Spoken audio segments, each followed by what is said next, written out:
بسم اللہ الرحمن الرحیم رب اشرح لی صدری ویسر لی امری واحلل عقدۃ من لسانی یفقہوا قولی الیہ اس کی طرف یردو پھیرا جاتا ہے علم الساعہ قیامت کا علم کا حوالہ جو ہے وہ اسی کی طرف دیا جاتا ہے وما تخرج اور نہیں نکلتے من ثمرات کوئی بھی میوے یا کوئی بھی پھل من اکمامہا اپنے غلافوں سے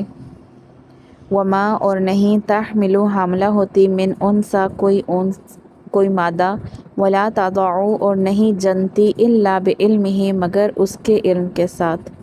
ویوم اور جس دن ینادیہم پکارے گا ان کو اینا کہاں ہیں شرکائی میرے شریک قالو کہیں گے آذناک جتا دیا ہم نے تجھ کو ما منا نہیں ہم میں سے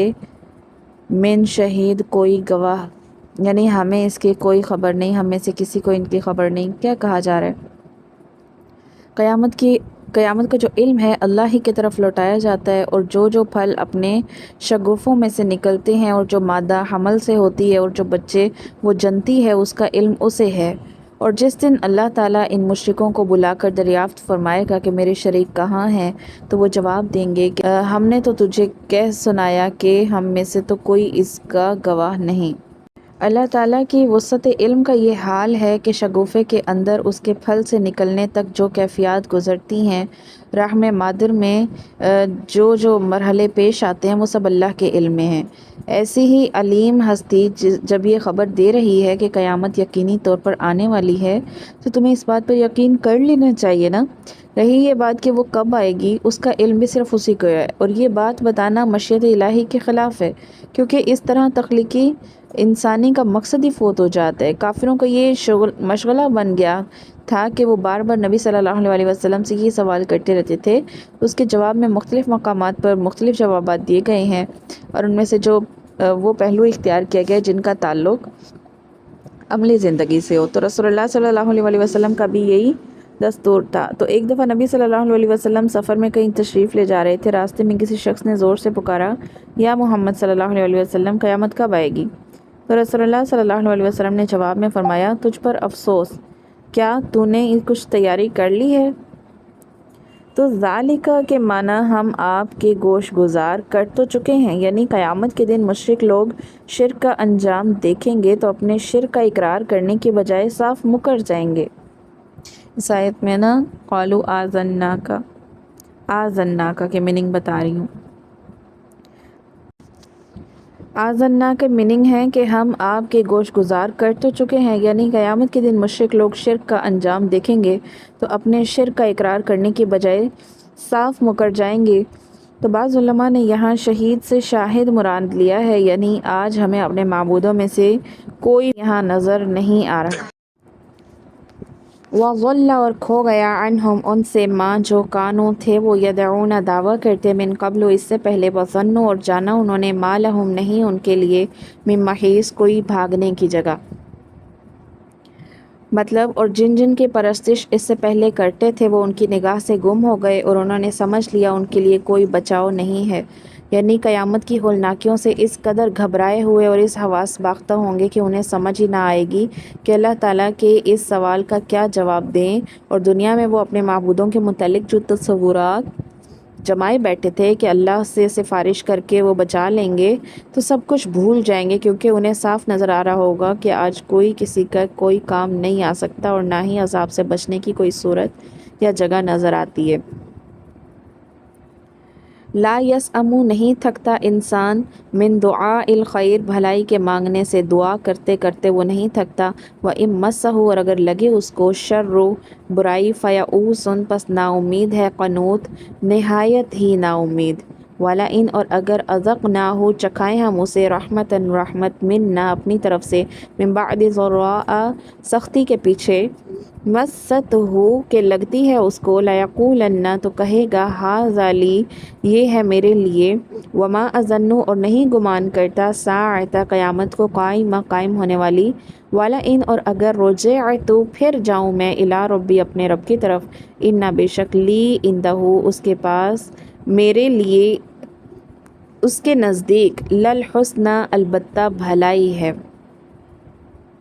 یعنی دیکھیں وما اذن الساعۃ قائمہ، یعنی وہ نہیں خیال کرتا کہ قیامت برپا ہو. لئن رجعت الی ربی ان لی عندہ للحسنی، اگر قیامت سچ مچ ہو بھی گئی تو میں اپنے پروردگار کی طرف لوٹایا جاؤں تو میرے لیے اس کے ہاں بھی خوشحالی ہے. وَلَا يُنَبِّئَنَّ، البتہ خبردار کریں گے ہم، الذین، ان لوگوں کو، کافروا، جو کافر ہوئے، بما عملوا، ان کے عمل کی وجہ سے. وَلَنُذِيقَنَّهُمْ، اور البتہ ہم انہیں چکھائیں گے، ذائقے سے ہے، وَلَنُذِيقَنَّهُمْ، البتہ چکھائیں گے ہم انہیں، من عذاب غلیظ، سخت عذاب کا مزہ چکھائیں گے. اب اس آیت میں کیا فرمایا کہ جو مصیبت اسے پہنچ چکی ہے اس کے بعد اگر اسے کسی کی رحمت کا مزہ چکھائیں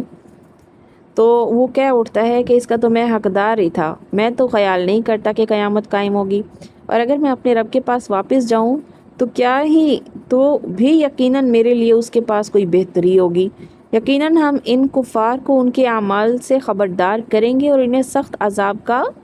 مزہ چکھائیں گے.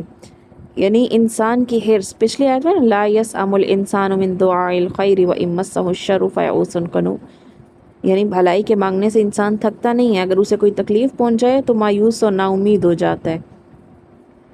یعنی ایک عام اور دنیا دار انسان کی فطرت ہے کہ وہ مال و دولت سے کبھی سیر نہیں ہوتا. وہ یہ چاہتا ہے کہ ہر طرح کی بھلائیاں میرے لیے ہوں، رزق بھی کشادہ ہو، وافر ملے، خوشحالی، عیش و عشرت نصیب ہو، تندرستی بھی ہو اور اولاد بھی اچھی ہو. تو غرض بھلائی کی جو قسم ہو سکتی ہے وہ چاہتا ہے کہ سب کچھ اسے مہیا ہو، اور اگر یہ سب چیزیں مہیا ہو بھی جائیں تو پھر یہ کہتا ہے کہ ان میں ہر آن اضافہ بھی ہوتا رہے، یعنی اس کی یہ حرص کبھی ختم ہونے کو ہی نہیں آتی. تو سیدنا عبداللہ بن زبیر رضی اللہ عنہ فرماتے ہیں، نبی صلی اللہ علیہ وسلم نے فرمایا، اگر آدمی کو ایک وادی بھر سونا مل جائے پھر بھی قناعت نہیں کرے گا، دوسری وادی چاہے گا، اور اگر دوسری مل جائے تو تیسری چاہے گا. بات یہ ہے کہ آدمی کا پیٹ مٹی ہی بھرتی ہے. یعنی اس کی طبیعت کا دوسرا پہلو یہ ہے کہ جب اسے کوئی تنگی، فاقہ، بیماری یا اس قسم کی کوئی اور اسے کسی قسم کا دکھ پہنچتا ہے اور اسے اس تکلیف کے دور ہونے کے ظاہری اسباب نظر نہیں آتے تو اللہ کی رحمت سے مایوس ہو کر ناشکری کی باتیں کرنے لگتا ہے. وہ یہ نہیں سمجھتا کہ ان ظاہری اسباب کے علاوہ بے شمار باطنی اسباب بھی موجود ہیں جو اسے نظر نہیں آ سکتے اور اللہ کے قبضۂ قدرت میں ہے. اگر وہ اللہ پر بھروسہ کرنا سیکھ جائے تو یقیناً یہ اس کی حالت نہ ہو. پھر اگلی آیت میں وَلَئِنْ أَذَقْنَاهُ رَحْمَةً مِنَّا مِنْ بَعْدِ ضَرَّاءٍ مَسَّتْهُ، یعنی کہ جب اسے مصیبت پہنچ جاتی ہے بعد اس کے کہ اسے اگر ہم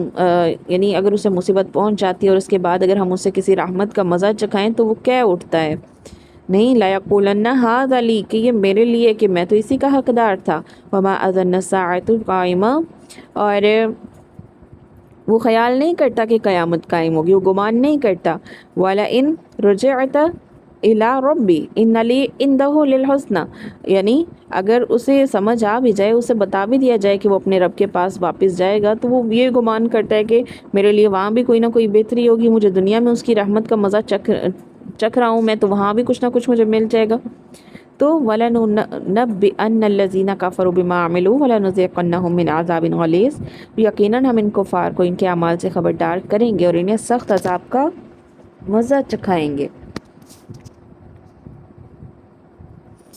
تو اب تیسرا پہلو یہاں بیان کیا گیا کہ اگر اس کی یعنی یہ جو عام فطرت انسان ہے دنیا دار، اگر ہم اس کی تنگی، فاقہ یا بیماری کو دور کر دیں اور اس پر بھلے دن آ جائیں تو پھر بھی اللہ کی طرف نہیں ہوتا، نہ اس کی ذات کا شکر ادا کرتا ہے جس نے اس کی تکلیف کو دور کر دیا جس سے وہ قطعاً مایوس ہو چکا تھا، بلکہ وہ سمجھتا ہے کہ یہ سب کچھ بس اس کے حسن تدبیر اور محنت کا ہی نتیجہ ہے، اور اگر میرے دن پھر گئے تو میں اس بات کا تو میں بھی یعنی اسی رحمت کا ہی مستحق ہوں گا. ایسا شخص اگر اللہ کی ہستی کو مانتا بھی ہے تو اس کی معرفت انتہائی ناقص ہوتی ہے. سمجھتا یہ کہ جو کچھ بس میں یعنی کہ جو کچھ بھی ہے وہ بس میں ہی ہوں، میرے اوپر کوئی ایسی ہستی نہیں ہے جو میرے نفع نقصان کی مالک ہو، میری زندگی کی بھاگ دوڑ اسی کے ہاتھ میں ہو. وہ ایسا سمجھتا ہی نہیں ہے. اسی طرح روز آخرت اور اعمال کی جزا و سزا پر بھی اس کا ایمان انتہائی ناقص ہوتا ہے. لوگوں کے کہنے پر وہ فرض کر لیتا ہے کہ اگر مجھے اپنے پروردگار کے سامنے جانا بھی پڑا تو کیا وجہ ہے کہ وہ مجھے عذاب دے. میری موجودہ خوشحالی اس بات کی دلیل ہے کہ اگر کوئی خدا ہے تو وہ یقیناً مجھ سے خوش ہے. پھر اس دن آخر کیوں خوش نہ ہوگا؟ تو ایسے لوگوں کے نزدیک دنیا کی خوشحالی ہی ان کے پروردگار کی خوشنودی کی دلیل ہوتی ہے۔ تو واضح رہے جس شخص کا اپنے پروردگار اور آخرت کے بارے میں ایسا غلط کمزور ایمان ہو، اللہ کے نزدیک وہ کافر بھی ہوتا ہے، مشرک بھی ہوتا ہے۔ سیدنا خباب بن عرت رضی اللہ عنہ کہتے ہیں، میں مکہ میں لوہار کا پیشہ کرتا تھا۔ میں نے عاص بن وائل سہمی کے لیے ایک تلوار بنائی۔ اس کی مزدوری کے تقاضے کے لیے میں عاص کے پاس گیا۔ اس نے کہا، میں تجھے یہ مزدوری اس وقت تک نہیں دوں گا جب تک تو محمد صلی اللہ علیہ وسلم کے دین سے نہ پھر جائے۔ تو میں نے کہا، میں تو اس وقت تک بھی اس دین سے نہیں پھر سکتا جب تم مر کر دوبارہ جی اٹھے گا۔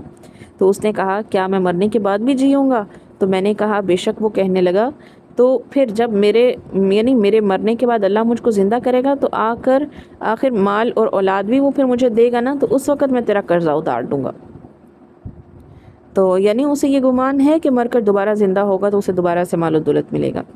اس کے بعد ہے وَلَنُذِيقَنَّهُم مِّنْ عَذَابٍ غَلِيظٍ۔ تو اب یہاں غلیظ کے معنی ہیں گاڑھا، سخت، گندا، ہر طرح کا معنی اس میں آ جاتا ہے۔ اور یہاں یہ لفظ سخت، غلیظ، گندگی دونوں معنی میں یہ استعمال ہوا ہے، یعنی غلاظت مشہور لفظ ہے۔ اور یہ عذاب گندا اس لحاظ سے ہوگا کہ ایسے لوگوں کو پینے کے لیے پیپ، کچا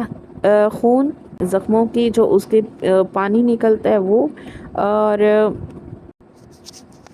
انتہائی بدبودار جو ہے وہ مادہ ان کو پینے کو دیا جائے گا۔ شدید ٹھنڈا پانی بھی ہو سکتا ہے، گرم پانی، گھولتا ہوا پانی بھی۔ تو ایسی چیزیں پینے کو ملیں گی جس سے انسان کو گھین آتی ہے اور اس کے سخت ہونے میں کوئی شک نہ ہو، تو اس لیے عذاب غلیظ کا لفظ یہاں استعمال کیا گیا۔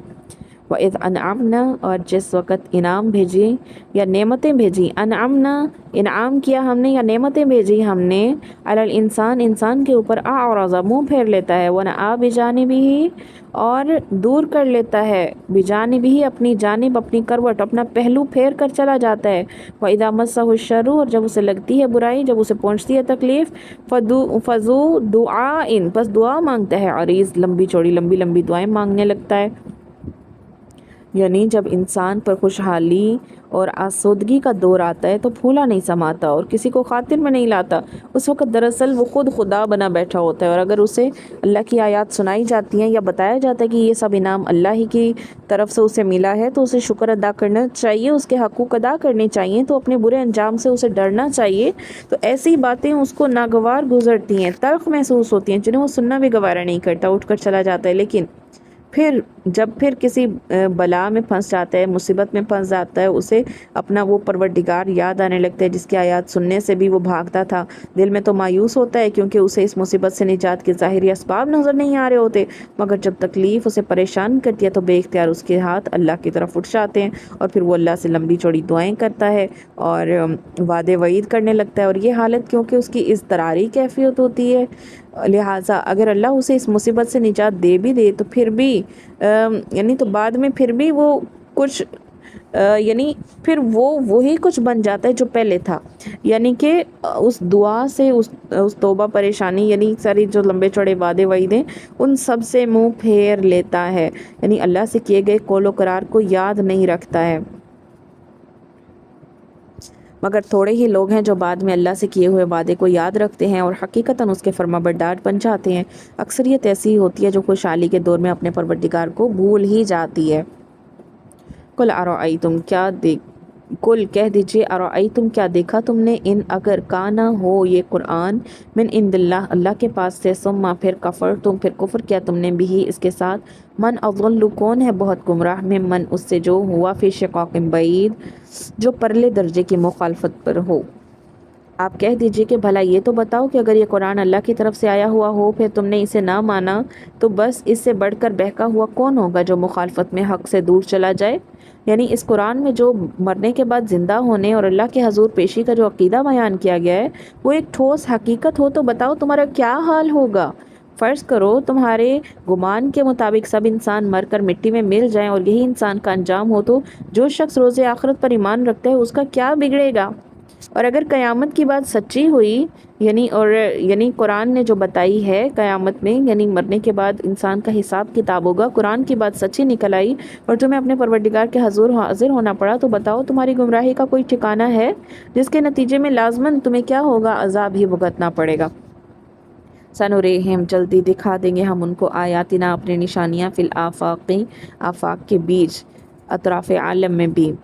آفاق یعنی اطراف عالم میں بھی وفی انفسہم اور اپنی جانوں کے بیچ بھی حتیٰ یہاں تک کہ یتبینہ ظاہر ہوگا لہم ان کے لیے انہو بے شک یہ حق ہے اولم کیا نہیں یکفی کافی بربکا تیرا رب انہو یہ کہ وہ علی کل شیء شہید ہر شے سے خبردار ہے ان قریب ہم انہیں اپنی نشانیاں آفاق عالم میں بھی دکھائیں گے اور خود ان کی اپنی ذات میں بھی یہاں تک کہ ان پر کھل جائے کہ حق یہی ہے کیا آپ کے رب کا ہر چیز سے واقف یا آگاہ ہونا کافی نہیں ہے۔ شاید کے دو مطلب ہو سکتے ہیں اور دونوں ہی درست ہیں۔ ایک یہ کہ آفاق سے مراد عرب کے قرب اور جوار کے ممالک مراد لیے جائیں اور انفس سے عرب کے قوم اور خاص طور پر قریش قوم مراد لی جائے جس سے نبی صلی اللہ علیہ وسلم کی ان کا نسبی تعلق تھا۔ تو اس لحاظ سے آیت کا مطلب جو تاریخ کے اوراق پر ثبت ہے، چند ہی سالوں میں قریشی سرداروں کو ذلت سے دوچار ہونا پڑا، کفر اور شرک کی کمر ٹوٹ گئی، آپ کی زندگی میں ہی کفر اور شرک عرب کی زمین سے نکال دیا گیا۔ سیدنا ابو بکر صدیق عمر صدیق کے دور میں بھی پے در پہ فتوحات کے نتیجے میں عرب کے ارد گرد کے علاقوں میں اسلام کا بول بالا ہوا، ہر ایک نے اپنی آنکھوں سے دیکھ لیا۔ یہ اللہ کی نشانیاں صرف ان نمانوں میں نہ ہوئی تھی کہ مسلمان ملکوں پر ملک فتح کرتے چلے گئے اور وہ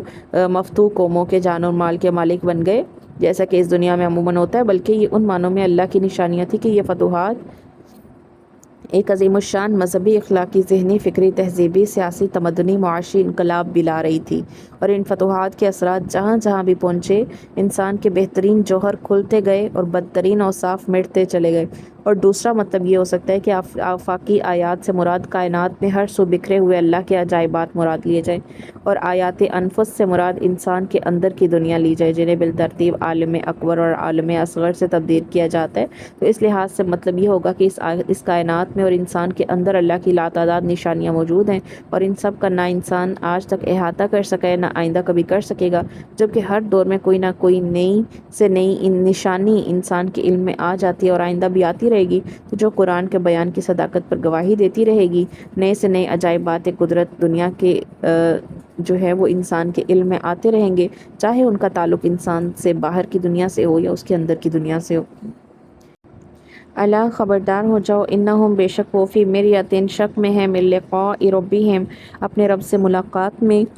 الا خبردار ہو جاؤ، انہو بے شک وہ بکل شیء ہر شے کا محیط احاطہ کیے ہوئے ہے۔ یعنی کافروں کی فتنہ انگیزیوں، ان کی شرارتوں کی اصل وجہ یہ ہے کہ انہیں نہ روز آخرت پر یقین ہے، نہ اللہ کے حضور جواب دہی کا۔ اگر انہیں یہ یقین ہوتا تو ایسی حرکتیں نہ کرتے، لیکن انہیں یہ سمجھ ہی نہیں آ رہی کہ وہ اللہ کے احاطہ اختیار میں کس طرح گھرے ہوئے اور مجبور محض ہیں کہ اس کی گرفت سے بچ کر کہیں جا بھی نہیں سکتے۔